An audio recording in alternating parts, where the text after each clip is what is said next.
कि cease fire किसके दबाव में किया है और सीज फायर क्यों किया जब हमारी फौज पीओके को भी ले लेती और पाकिस्तान के भी। आखिरकार इंटेलिजेंस फेलियर की जिम्मेदारी किसकी है? हमारे भारत का क्षेत्रफल कितना 2014 में था और आज क्षेत्रफल क्या है?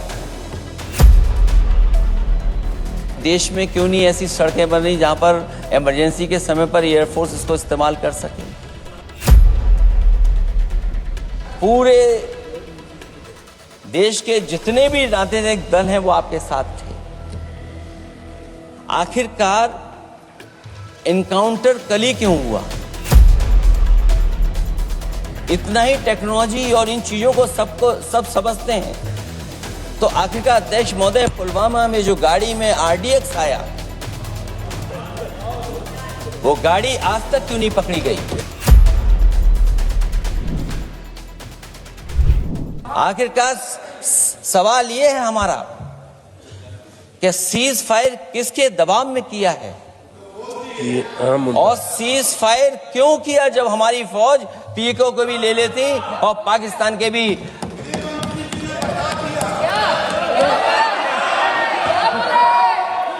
अध्यक्ष महोदय,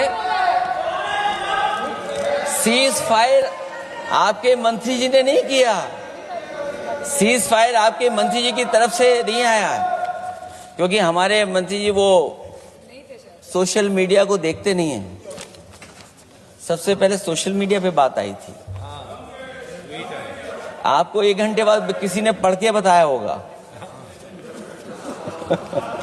इसलिए अध्यक्ष महोदय मैं केवल इतना कहना चाहता हूं अपनी बात खत्म करते हुए, आखिरकार इंटेलिजेंस फेलियर की जिम्मेदारी किसकी है? हमारे भारत का क्षेत्रफल कितना 2014 में था और आज क्षेत्रफल क्या है? और लगातार इनकी सरकार में आतंकवादी घटनाएं क्यों हो रही हैं?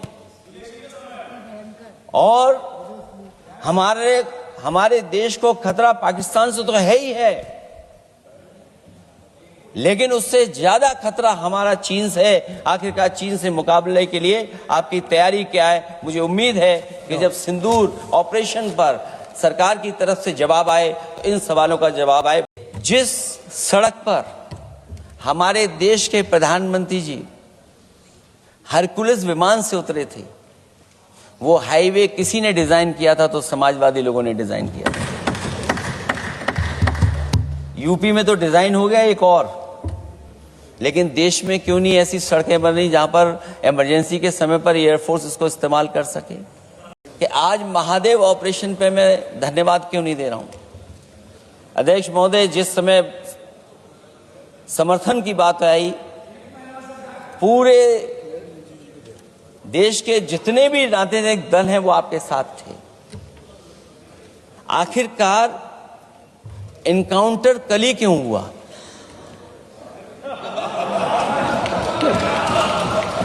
और अध्यक्ष महोदय, फिर वही बात मैं दोहराऊं जिसकी वजह से पहलगांव हुआ, जिसकी वजह से पुलवामा हुआ। अगर ये इतना ही टेक्नोलॉजी और इन सब चीजों को समझते हैं और जानते हैं, इतना ही टेक्नोलॉजी और इन चीजों को सब समझते हैं, तो आखिरकार अध्यक्ष महोदय पुलवामा में जो गाड़ी में RDX आया वो गाड़ी आज तक क्यों नहीं पकड़ी गई? और शायद भारतीय जनता पार्टी के लोग ये जानते होंगे कि बहुत सारे विभाग सरकार के होते हैं, सैटेलाइट इमेजेस देते हैं। अगर आज भी भारतीय जनता पार्टी चाहे तो पुलवामा में जो गाड़ी आई है, सैटेलाइट इमेजेस से वो पता कर सकती है कि वो किस रास्ते से वो गाड़ी आई थी। आप हिम्मत क्यों नहीं जुटा पा रहे हैं उसके लिए?